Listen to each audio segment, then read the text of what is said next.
Si vous aimez le mystère, le paranormal, et que vous souhaitez en savoir plus sur les recherches en cours, eh bien restez avec nous sur Fréquence Évasion et découvrons ensemble en compagnie de scientifiques et de témoins les phénomènes que l'on dit surnaturels. Patience, c'est dans une poignée de minutes sur Fréquence Évasion. Fréquence Évasion. Fréquence Évasion. Dans quelques instants, la clé du mystère sur Fréquence Évasion, nous serons en compagnie de Pascal Hogg et nous découvrirons l'effet Mandela. À tout de suite.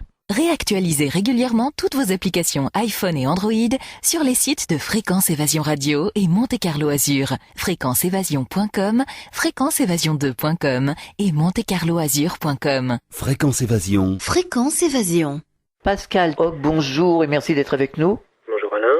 Alors, nous allons aborder un sujet que nous n'avons jamais évoqué sur cette antenne, c'est l'effet Mandela. Comment avez-vous découvert ce phénomène ? Alors tout simplement, j'ai découvert le phénomène en m'intéressant un petit peu à tout ce qui se passait sur des vidéos qui sont sur Internet, donc je peux citer YouTube par exemple, et on s'est rendu compte en fait qu'il y a quelques années déjà, les Américains, c'est surtout des choses qui viennent des États-Unis, et en particulier d'une femme qui s'appelait Fiona Brown, qui expliquait en fait qu'il y avait un petit souci sur la mort de Monsieur Mandela. Certaines personnes sont persuadées que Monsieur Mandela serait mort en 1983, et puis d'autres, comme moi par exemple, on est persuadé de l'avoir perdu il n'y a pas très très longtemps, donc le 5 décembre 2013. Voilà, donc c'est un petit peu de là que part en fait cette histoire d'effet Mandela.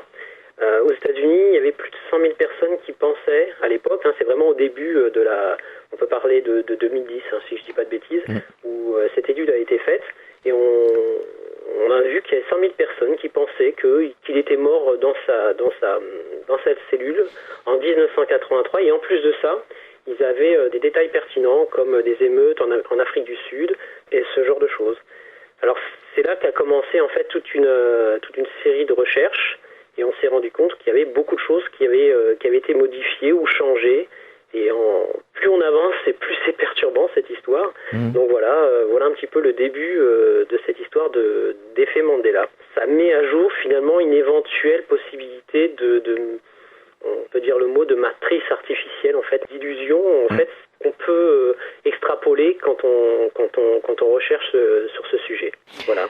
Qui étaient ces personnes, Fiona Brown ? C'était une auteure qui faisait de la science-fiction paranormale. Alors je ne sais plus si elle était réalisatrice de films ou juste de bouquins, je ne sais plus, mais en tout cas c'est quelqu'un qui travaillait déjà dans des sujets sur le paranormal ou la science-fiction. D'accord. Voilà. Alors entrons dans le vif du sujet. Qu'est-ce que l'effet Mandela ? Alors l'effet Mandela, pour tous ceux qui vont... Enfin, moi ce qui m'intéresse surtout, c'est que les auditeurs, pour le coup, rentrent dans l'expérience. C'est-à-dire que je pense que c'est quelque chose qu'il faut vivre pour se rendre compte de ce qu'on est ou ce qu'on pourrait être, puisque l'idée, en fait, c'est que je pense que nous, moi, je l'ai vu en particulier vers 2013, ça doit être ça, 2013-2015, en fait, là, il y a des gros changements, on se rend compte, en fait, que tout a été modifié, et donc, ça se globalise sur tout ce qui nous entoure. C'est plus une histoire de mort de quelqu'un, c'est vraiment quelque chose de plus global, où tout ce qui nous entoure, tout ce qui nous fait, tout ce qui est autour de nous a été modifié. Alors, qu'est-ce qui a été modifié et comment ? Alors, comment ? J'aimerais bien le savoir. Qui c'est qui est à l'origine de tout ça ? Je sais pas. Est-ce que c'est chacun d'entre nous qui avons ça ? Est-ce que nous sommes on est un pouvoir créateur qui permet de modifier tout ça ? Est-ce qu'il y a quelque chose de supérieur ? Est-ce que c'est la main de Dieu ? Alors ça, je sais pas. Je dirais que c'est à chacun d'entre nous de faire sa propre opinion. Moi, j'ai pas forcément la solution. En tout cas, elle m'appartient, la mienne. Ça fait un petit moment que je travaille le sujet, mais on peut se rendre compte en fait que ça touche vraiment tout, que ça soit le 7e art, que ça soit des bouquins, des livres connus comme la Bible, que ça soit des jeux de société, que ça soit des marques. Alors ça m'a beaucoup posé problème puisque les marques commerciales sont modifiées, l'histoire est modifiée. Alors une chose assez pertinente, c'est l'assassinat de JFK. Pour beaucoup, il n'y avait que 4 personnes dans la voiture. Bon, au jour d'aujourd'hui, vous allez vous retrouver avec 6 personnes. Ça peut choquer pour ceux qui connaissent bien la scène, qui est un petit peu morbide, hein. C'est pas marrant à regarder, mais voilà, donc c'est des choses comme ça qui, pour certains, à partir du moment où ça dépend du référentiel de chacun, j'ai envie de dire. On arrive à un bug, hein, quand on en parle à certaines personnes, les gens deviennent blafards, hein, d'un seul coup, puisqu'ils ont une certitude. Moi, par exemple, j'avais une certitude sur des logos de voitures, parce que moi, j'ai un référentiel sur les voitures bien béton, j'étais sûr de mon coup. Et voilà, le logo Volkswagen, c'est quelque chose à vivre, quoi. C'est vraiment, faut le voir pour le croire, quoi. C'est vraiment quelque chose d'assez impressionnant.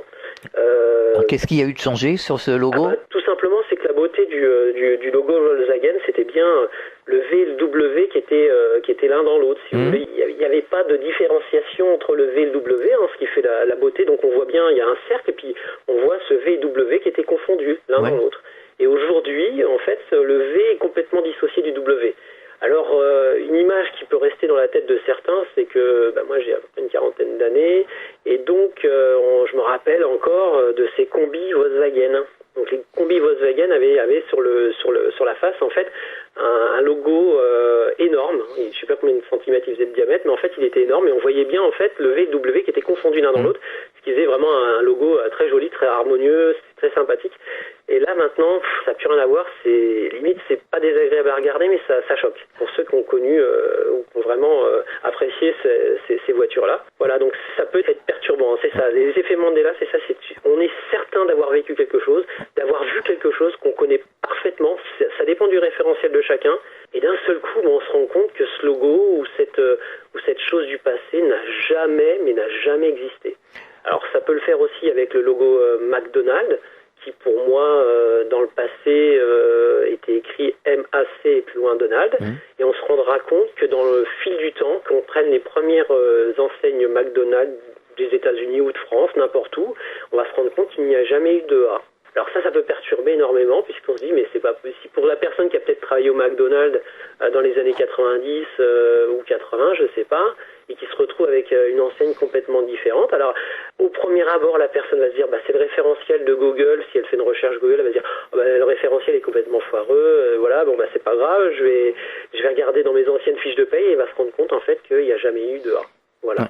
Alors, ça n'a jamais existé. Il y a certains auditeurs qui, je les entends déjà dire, oui, mais bon, c'est normal, c'est le service marketing qui a modifié les logos. Tout à fait, et c'est là que ça devient encore plus perturbant, c'est que on va soi-même faire une recherche où on va regarder des vieilles photos personnelles et on va se rendre compte que au plus loin qu'on puisse aller, qu'on aille chercher même des plaques émaillées américaines où il y a écrit McDonald's ou Coca-Cola, parce que Coca-Cola est touché aussi, et on va se rendre compte en fait que ça n'a jamais existé. Alors par contre, si on a un logo Volkswagen ou McDonald's chez soi, sur une plaque, on va le revoir un peu plus tard et là on constate qu'il y a eu une transformation, c'est ça?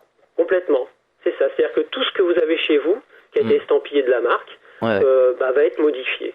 Et vous allez vous rendre compte en fait que tout ce qui tourne autour de cette marque-là, vous ne retrouverez jamais le logo que vous avez dans votre mémoire. Et en fait, c'est ça. C'est-à-dire que vous n'avez plus que votre mémoire pour vous rendre compte qu'il y a eu une différence.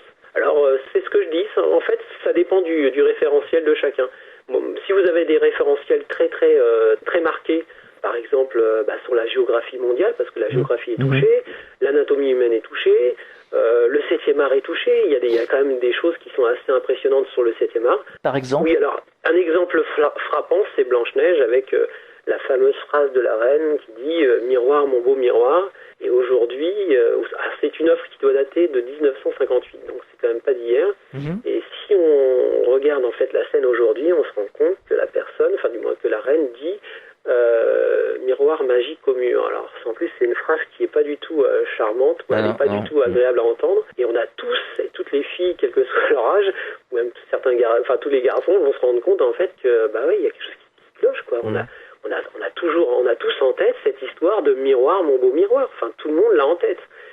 Ça touche aussi, par exemple, la guerre des étoiles, avec à un moment donné où le Dark Vador dit à Luke, Luke, je suis ton père. Et en fait, cette phrase n'existe plus.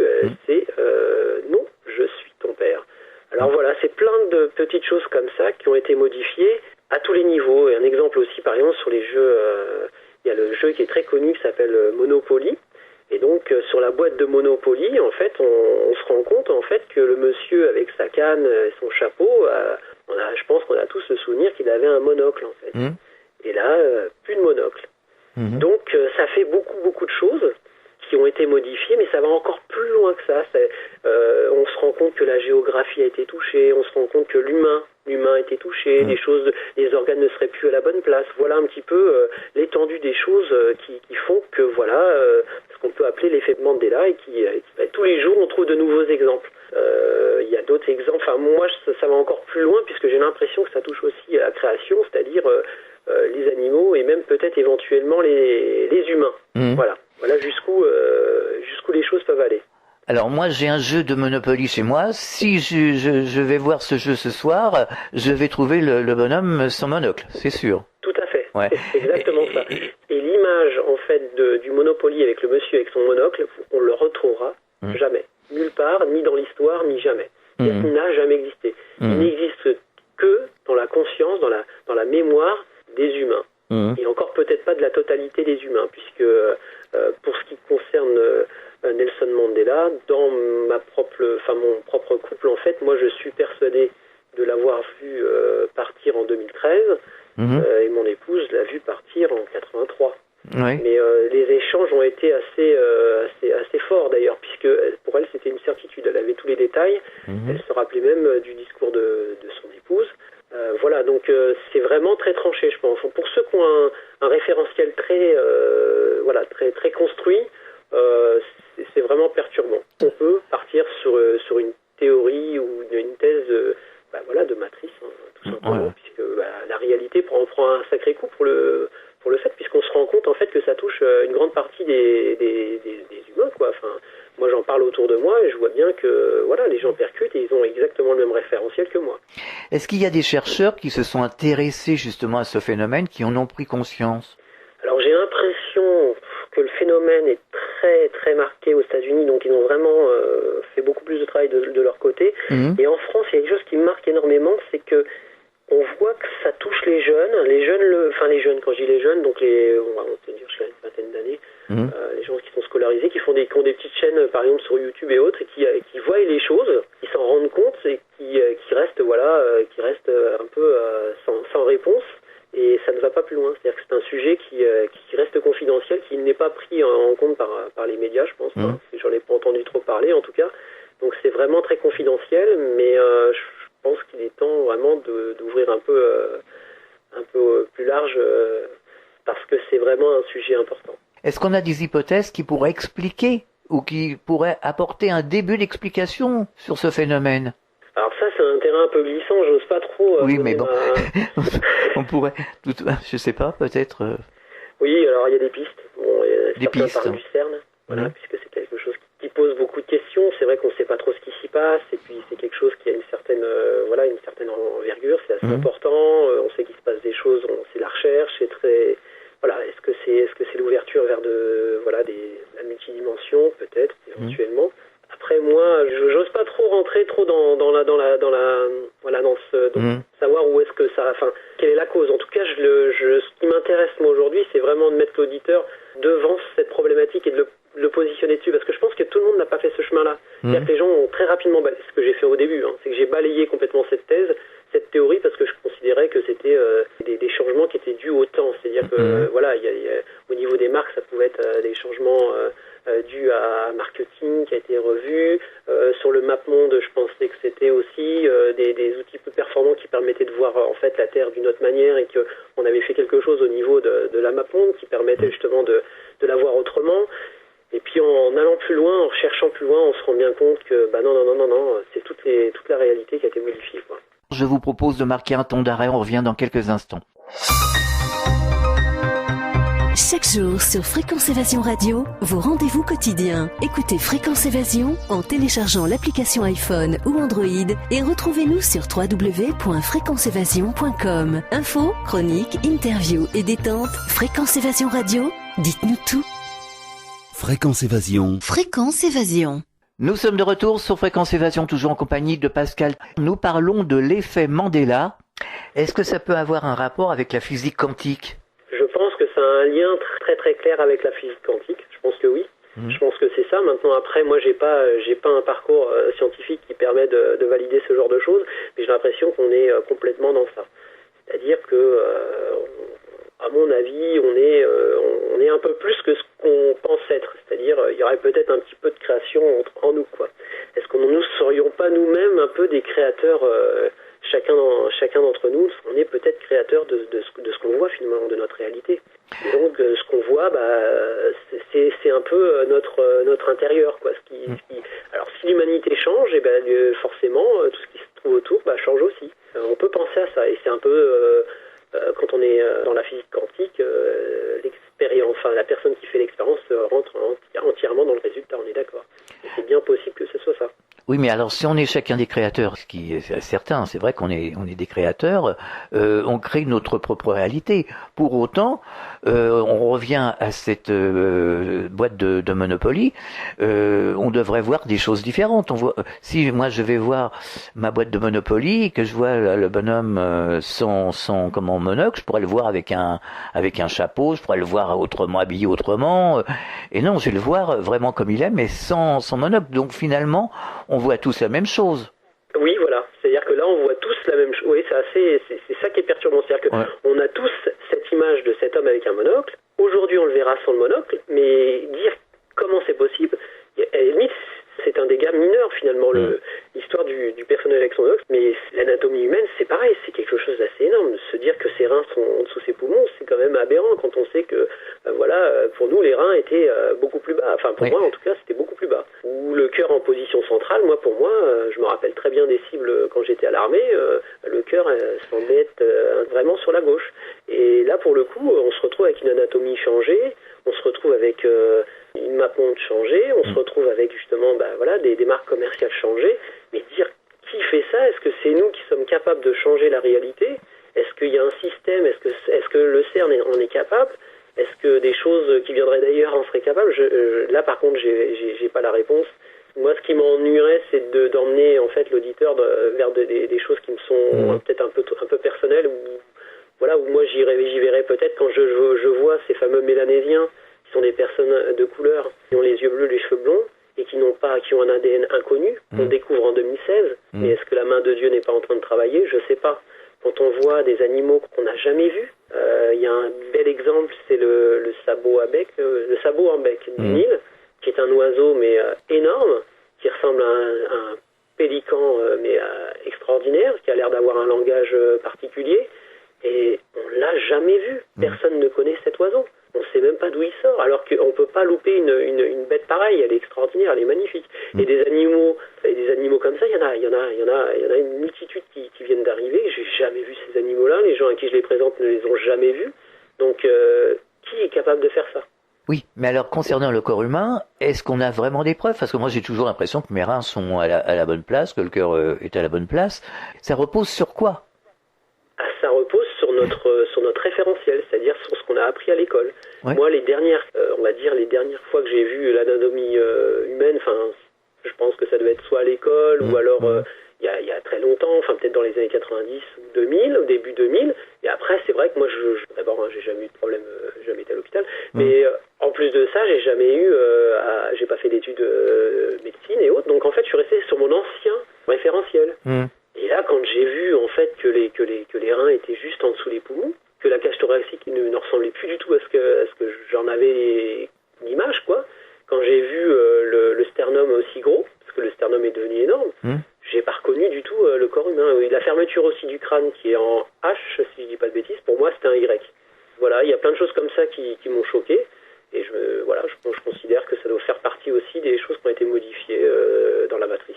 Donc sur le corps humain, il y a eu énormément de changements. Sur la carte du monde, là c'est assez important aussi. On voit très bien que l'Amérique du Nord et l'Amérique du Sud ne sont plus l'une sous l'autre, mais vraiment déportées. C'est-à-dire que l'Amérique du Sud est complètement déportée. Et on s'en rend vraiment compte, quand on regarde les fuseaux horaires. On se rend compte en fait que le Chili, le fuseau horaire est, on va dire, plus sur la droite que le fuseau horaire de New York, quoi. C'est aberrant. Il y a vraiment un décalage qui s'est créé.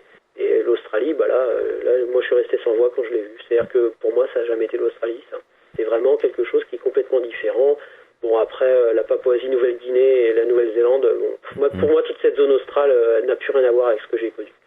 Étant plus jeune, j'ai fait des sur cette zone du monde qui me plaisait énormément. Donc j'en avais fait, au niveau géographie, j'avais une idée bien précise en fait dans mon référentiel de l'Australie, et là franchement j'ai pas reconnu, quoi. Pas du tout. Oui, mais concernant le corps humain, vous l'avez vu, constaté, où et comment? À travers des radios, des scanners? Comment vous l'avez constaté?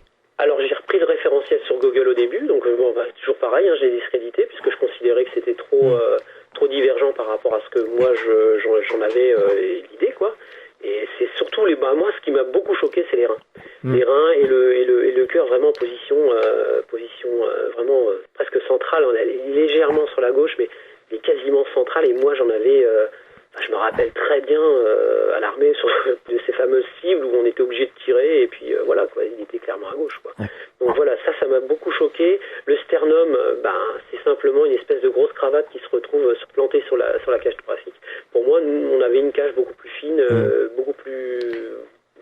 plus jolie finalement. Là, on a vraiment une cage beaucoup plus grosse, beaucoup plus longue. Voilà, donc c'est vraiment des changements assez. Moi je sais même pas d'ailleurs le corps médical comment c'est possible de passer de ce référentiel-là à celui qu'on a aujourd'hui sans que c'est pu poser. Ça, je sais pas l'expliquer. C'est comme la géographie mondiale, on peut imaginer qu'un changement de géographie peut poser des problèmes quand on sait le nombre d'avions qui est en vol à tout moment.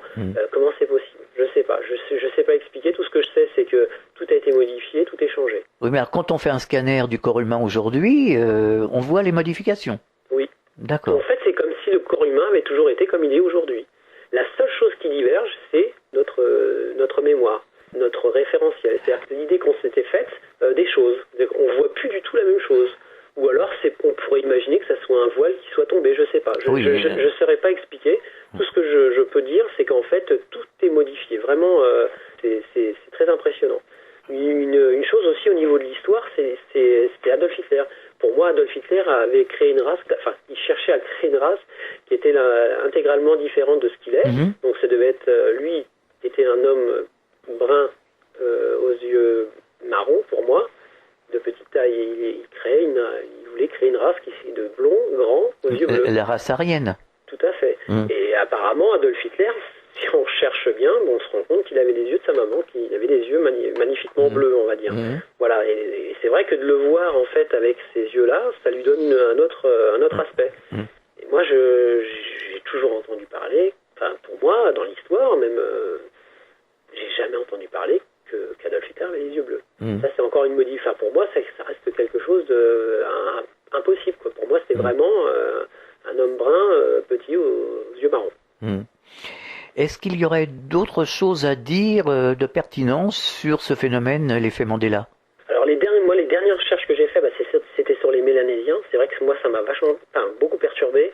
Le fait que ce côté île Salomon, la Papouasie-Nouvelle-Guinée, l'Australie, donc la Papouasie-Nouvelle-Guinée se retrouve quasiment collée à l'Australie, ça c'est pareil, c'est complètement aberrant. Et la Nouvelle-Zélande, qui est beaucoup plus basse, pour moi était beaucoup plus haute. Et donc ces fameux peuples mélanésiens, dont on ne sait même pas quel est leur ADN, franchement, ça fait penser à une modification à la main de Dieu, quoi, je dirais ça comme ça, je ne sais pas comment dire les choses. En tout cas, ces gens qui auraient un ADN, qui sortent de nulle part, on ne sait pas trop qui ils sont, on ne connaît pas trop leur ADN, on découvre des gens qui sont différents. Alors bien sûr, on va me dire, ce sont des personnes de couleur avec les yeux bleus, il y a forcément du métissage. C'est sûr que nous, on peut penser ça, mais a priori, il n'y aurait pas de métissage. Ça devient compliqué, et l'ADN n'est pas reconnu. Les scientifiques ne reconnaissent pas l'ADN, ils ne savent pas d'où ils viennent. Alors certains scientifiques, surtout en physique quantique, nous parlent de modification de l'ADN. Est-ce que ça serait pas dû justement à une modification de l'ADN du vivant en général et de la Terre? Moi je pense, ça c'est l'une de mes voies supposition. C'est pas évident à expliquer, hein. Moi c'est ce que je pense, hein. C'est-à-dire que les choses sont en train de changer actuellement. On sait qu'on a une période bien précise, hein. On voit bien que tout change autour de nous en ce moment, que les choses sont en train de s'accélérer. Tout le monde parle de changement, justement. Tout le monde parle de changement, mais on ne parle pas de choses concrètes. Là, pour le coup, les effets Mandela nous montrent une modification entre avant et après. Il y a vraiment une modification. Et la seule chose qui n'a pas changé, c'est votre conscience ou votre mémoire. Et là, vous pouvez vous référer qu'à votre mémoire, puisque de toute façon, tout a changé. Si vous avez un référentiel bien précis, vous allez vous rendre compte qu'il y avait un avant et un après. Seuls ceux qui balayent tous les sujets vont se rendre compte de rien. Mais celui qui se pose un peu des questions va se retrouver il y a un moment donné, il va se retrouver sur un de ces référentiels. Moi, ça a été par exemple, le logo Volkswagen. Pourquoi ? Parce que je l'avais bien en tête. Là, c'est certain, on ne peut pas passer de ce que j'avais en tête à ça, c'est pas possible, c'est vraiment totalement différent.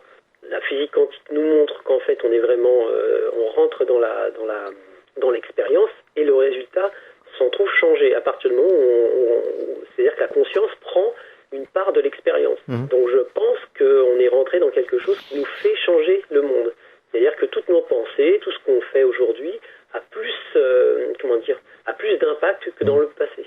C'est-à-dire que certainement dans l'ancien monde, on va dire ça comme ça, nos pensées positives et négatives n'avaient peut-être pas autant d'impact.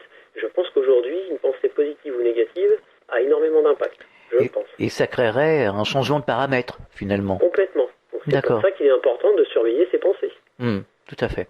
Il me semble.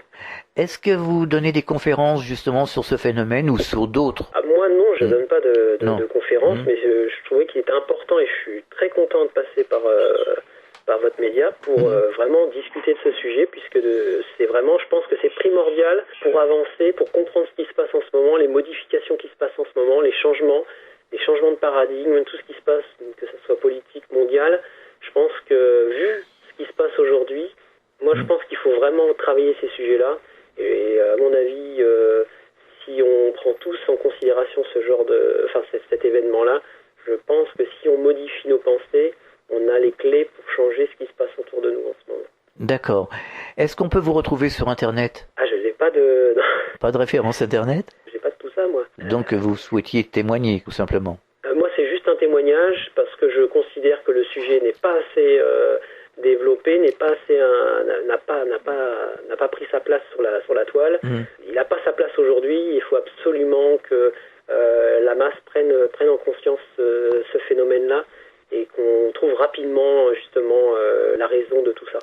Personne ne s'est penché sur la question, personne n'a écrit... Je sais que Paul Ponceau a fait une émission sur le sujet, mais ça reste, je pense que peu de personnes se sont engagées sur ce sujet-là, qui pour moi vraiment, c'est l'une des clés, c'est l'une des chances qu'on a de pouvoir comprendre qu'on a changé, qu'il y a quelque chose qui a changé dans le système actuel. Très certainement pas l'arrivée de la physique quantique, mais c'est on était dans l'ère du poisson, on passe à l'ère du Verseau. L'ère du Verseau, est-ce que c'est la prise de conscience, la conscience qui prend le pas sur le réel? Je ne sais pas. En tout cas, on est en train de changer de paradigme.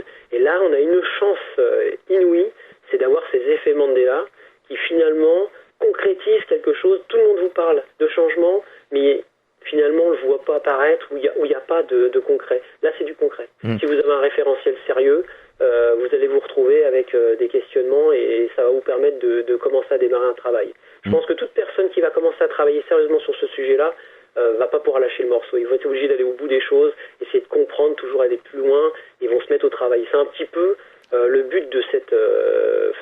pourquoi aujourd'hui je témoigne, parce que je considère que c'est vraiment un des sujets qui permet de faire avancer... tout le monde sur la prise de conscience et voilà quoi. Donc pour conclure, on pourrait dire aux auditeurs, observez, ouvrez l'œil quoi. Ouvrez l'œil est le bon et voilà. Et puis ça va déménager, hein. C'est pas évident à accepter, c'est pas un sujet à balayer parce que de toute façon je pense que le futur va encore être encore plus perturbant que ça. Je pense que là on a vraiment un début de ce que va être notre nouveau monde et les prochains changements vont être un peu plus radicaux. Pascal Haug, merci d'être passé au micro de Fréquence Évasion dans la clé du mystère. On va ouvrir l'œil et à très bientôt alors. Bonne observation. À très bientôt. À très bientôt, au revoir. Fréquence Évasion.